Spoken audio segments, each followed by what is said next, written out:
want to feel welcome and safe and things like that. There's no discrimination on race, sexual orientation, things like that. Everybody's included in everything. That bathroom, not on the outside where it was in everybody's face, but on the inside of the door said this is a women's bathroom only. Is there any transgender women in here? Few of them. You guys are women. No? Yeah! Right. Very discriminatory. And stuff that you should do. I also wanted to tell you, Ted, fuck you.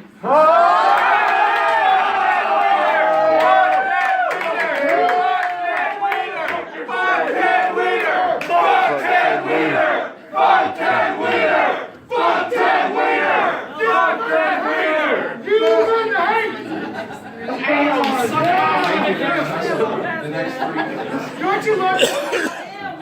Isn't this fun?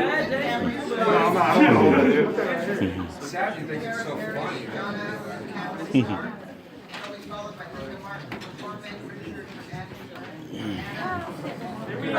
House call, Ted. Occupy Ted's house. Hey!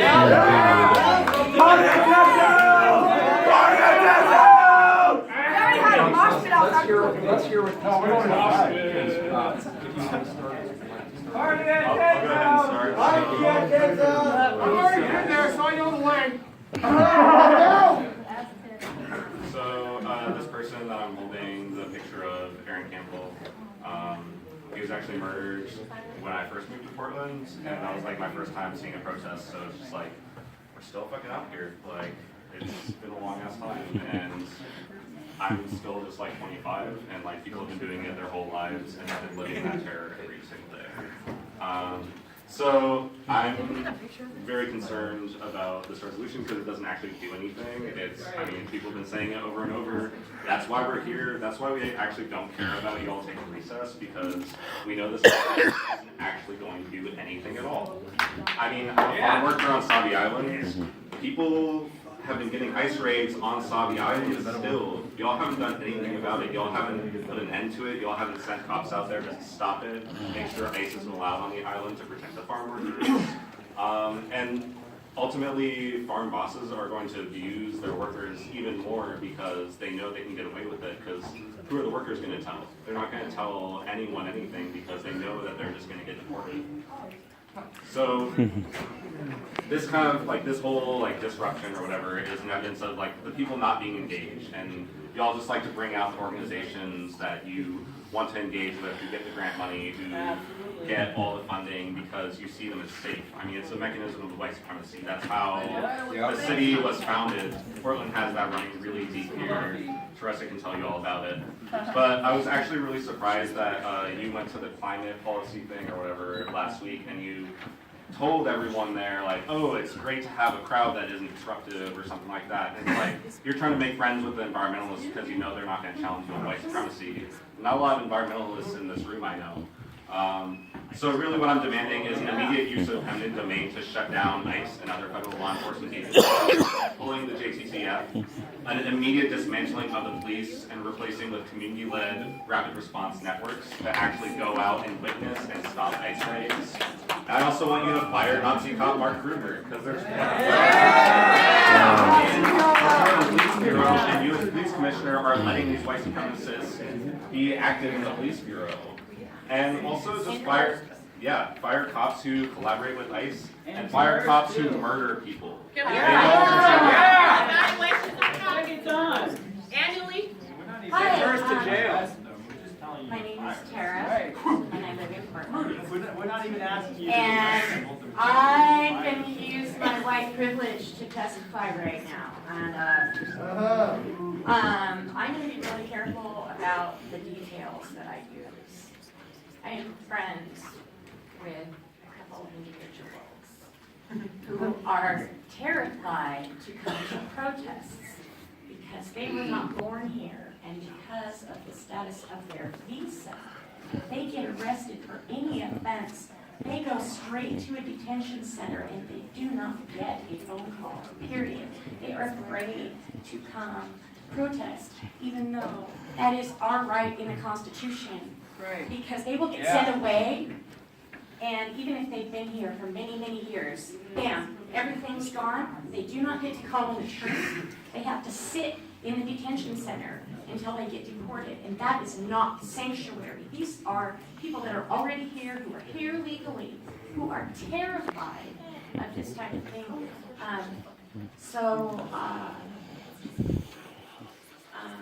And you know, I know you keep hearing about Columbus, so I want to talk about Columbus and Kendra James and Heat Notice and James Chassie, Eric Campbell. Keller, James Chassie, and the names go on. Yeah, you have not been around the Hayes family like the rest of us have, holding space for them while they are in their grief. And that is a devastating thing to have to experience. But it's our duty, it's what we do as good humans. And Kiwanis should have had sanctuary.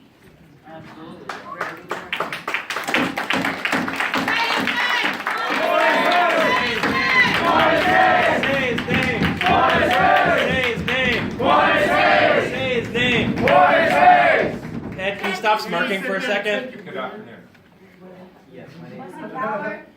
Yes, my name is Cameron Stark, and I'm a resident of North Portland. I ask everybody here to take a look around and look at the racial makeup of the people around you. Take a look around and look at the racial makeup of our council. Oregon is a white supremacist state by design. Whitelandia. In our Constitution, it said that this was to be a white utopia.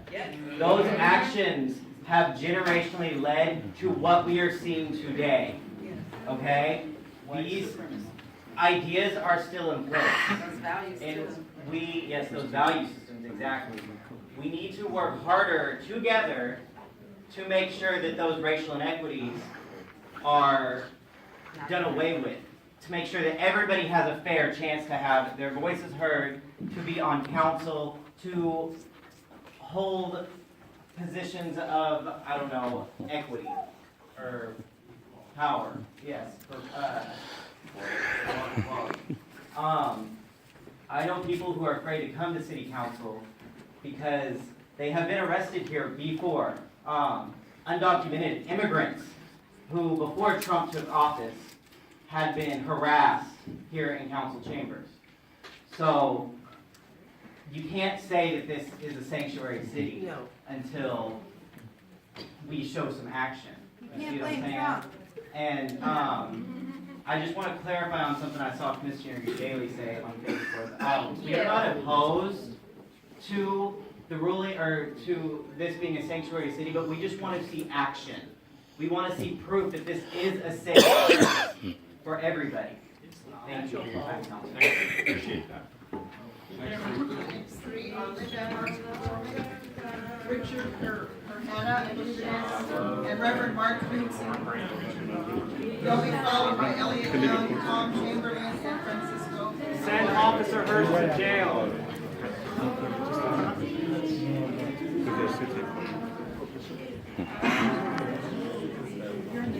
You're the next. My name is Linda Martin recording. It is on, yes. I'm here as a private citizen. And I want to first of all say thank you for taking this first step. It is just the first step. I'm sure you realize that. It would be great to see some ways in which this action has some that to have it operationalized so we would know whether it was being done. And I just have a few suggestions to throw out. First of all, I think that the working group Just hook everything up. It should have Hook everything up. well. It should have community people. I know. Hook Because everything you know up. how it is with big bureaucracies and Put it all up. well, they don't even understand that they don't understand. So I think it's important to have people at the table from the community to help give it some levity and some accountability. Second, I think the funding for Multnomah County Public Defenders is great. It's not enough. $50,000 to probably 5 years. You get a shot. 6 months, maybe an attorney's time, probably not even that. So I hope you would increase that amount substantially. That would be operational proof that you really need to do this thing.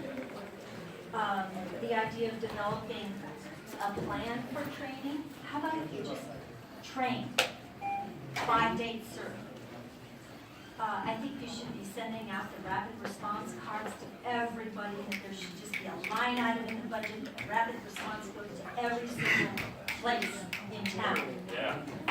And the ACLU cards. And I think the police and everybody on payroll should be disciplined with consequences if they don't call them, with consequences up to fire. And finally, here's kind of a left field idea. If the ICE people are refuse to stop wearing police and confusing residents about who they are, then our police should have a sign on them saying, real Portland police. Absolutely, and I want to be very clear. Real Portland, please. Anything that identifies them as police. They are Why does EMT wear SWAT gear? I Ben. just wanted to address the issue of Oh, Ben. defenders. We put in 50,000, Multnomah County is now putting 100,000, and then the Metro's considering be able to fund the whole thing. And we're taking donations from citizens. If you can give $1 or $5, you go to immigrantprotectionproject.org. And if you care about them, if you're asking us to do things, and we will, and we are, let's have everybody putting some money where their mouths are, go to immigrantprotectionproject.org. There are so many needs right now. The city has to step up. 50,000 is not enough. Thank you. Thank you for your testimony. Good afternoon. Good afternoon. My name is Linda Jaramillo. I'm an ordained minister of the United Church of Christ, and I serve on the board of directors of Ecumenical Ministries of Oregon. I want to bring a word of gratitude from Ecumenical Ministries of Oregon, which is a gathering of primarily Christian